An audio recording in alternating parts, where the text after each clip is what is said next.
Most people find themselves at the grocery store 2 or 3 times a week and somehow still end up standing in front of an open fridge at around 5 p.m., wondering what on earth is supposed to become dinner. And it's not even dramatic. It's just this low-grade daily confusion that quietly drains time, money, and energy. That used to be normal for me too. Now, most of my grocery shopping happens once a month. Not because I'm trying to be extreme, and not because I'm stockpiling like something cinematic is about to happen outside. It's actually the opposite. It's because I want life to feel calmer, more predictable, and less dependent on last-minute decisions made while hungry in a fluorescent lit aisle. And I'm definitely not paying whatever price the store decides to feel like charging that week. That part matters more than people think. This is what I call a no panic pantry system. Not a trend, not a hack, just a structure that replaces chaos with a repeatable rhythm. Think of this as the condensed version of how it works. Before getting into the mechanics, it's worth talking about why so many grocery trips feel like small leaks in your bank account. Because it never feels like a big decision. It's always just a few things. You go in for milk and bread, and somehow walk out with a bag full of random items that don't really form meals. $40 gone without anything clearly planned. Then, a couple days later, you're back again, because one missing ingredient is suddenly blocking dinner from happening. Meanwhile, the fridge is quietly deteriorating in the background. Half-used produce turns into something unrecognizable in the crisper drawer. Pantry shelves hold duplicates of the same item because nobody remembered it was already there. And somewhere in the middle of all that, money is being spent repeatedly on the same mistakes. That's the part most people don't notice at first. The real issue usually isn't grocery prices alone. The deeper problem is repetition without awareness. Buying the same things again and again because there's no system tracking what already exists at home. Spinach is the perfect example.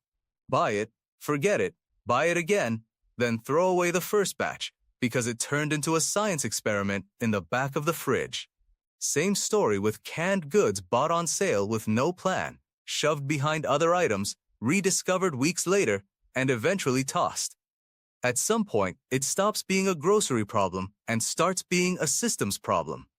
Because the store isn't actually draining the money in a meaningful way, the lack of structure is. Once that shift happens mentally, everything changes. Spending starts to stabilize because decisions are no longer being made in isolation. They're being made inside a framework. There's also something interesting that becomes more obvious over time.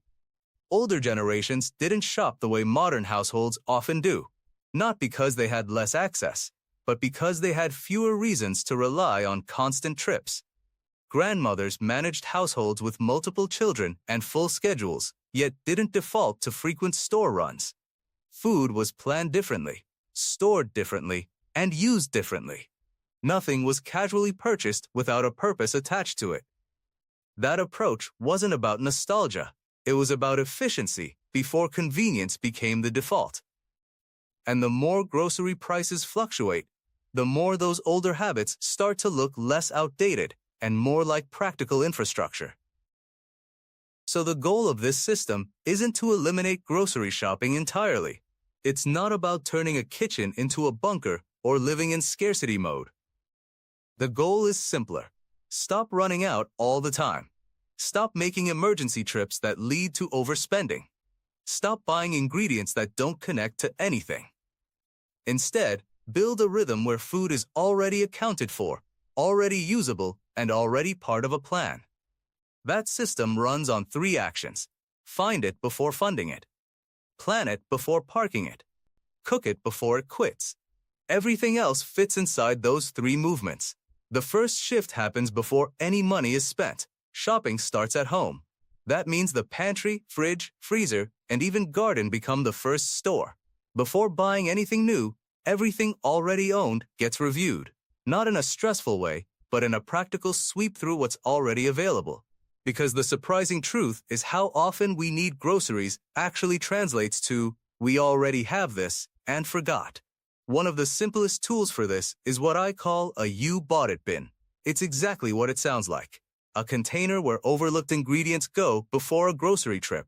half a bag of lentils that got pushed to the back, a can of pumpkin bought for one recipe and forgotten. Items that still have value but are no longer visible in daily use. Everything placed in that bin represents money already spent. That changes how it gets treated. Instead of being hidden or ignored, it becomes priority food. Meals get built around it first, not last. It turns forgotten inventory into active ingredients again. Keeping it visible matters. If it's tucked away, it disappears mentally.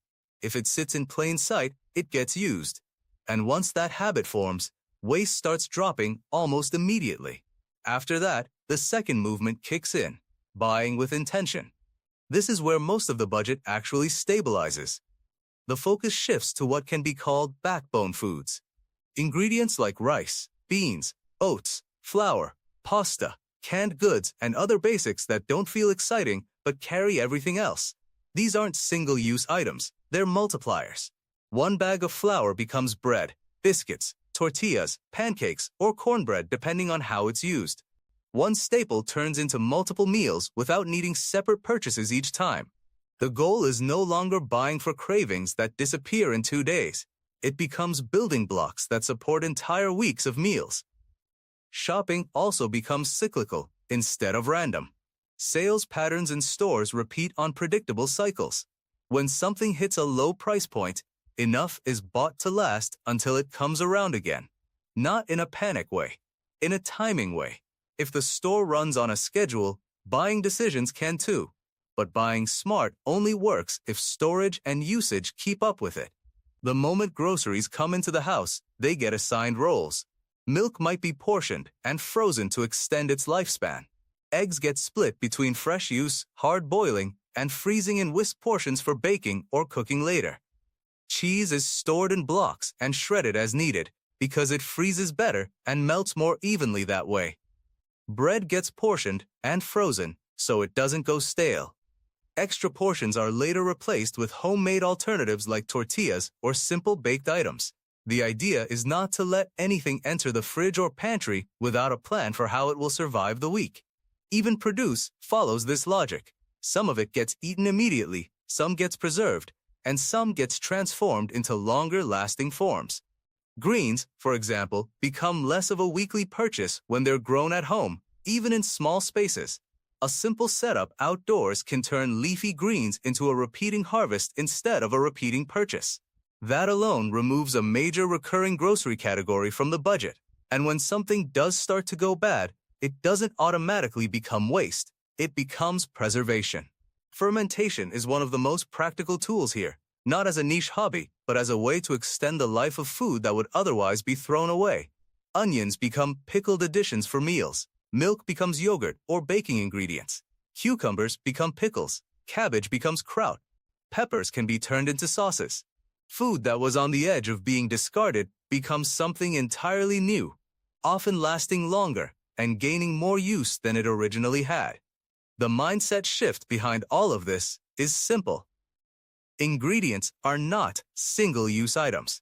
They are part of a chain. Milk becomes yogurt. Yogurt becomes more yogurt. Slightly soured milk becomes buttermilk. One purchase creates multiple future ingredients. That's what ingredient thinking looks like. Not isolated items, but connected outcomes.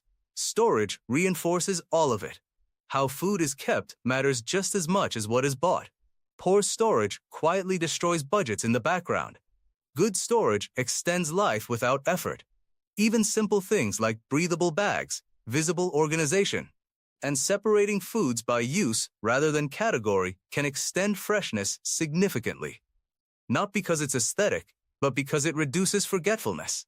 Because the most expensive food in any kitchen is the food that gets thrown away. Once food is stored well and being used efficiently, the final piece takes over: how meals are built.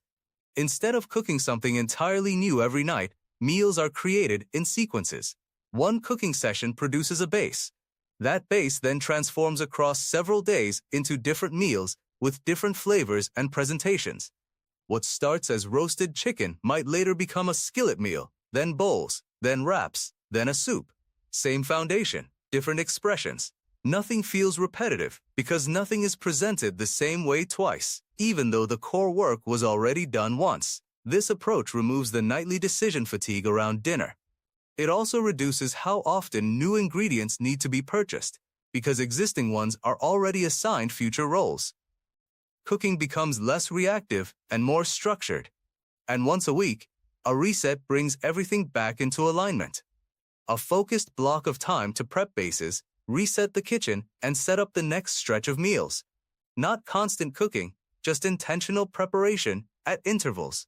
That rhythm alone replaces most weekly grocery dependency.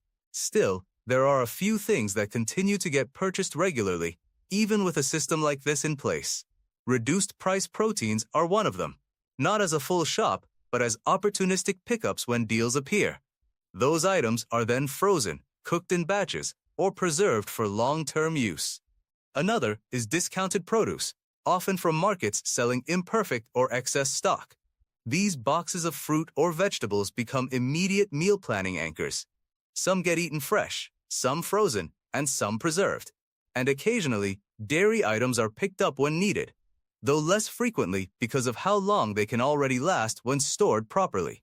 The key difference is that these purchases are intentional and situational, not habitual. When all of this comes together, something noticeable happens. Grocery trips become less frequent, but more effective. Spending becomes more predictable.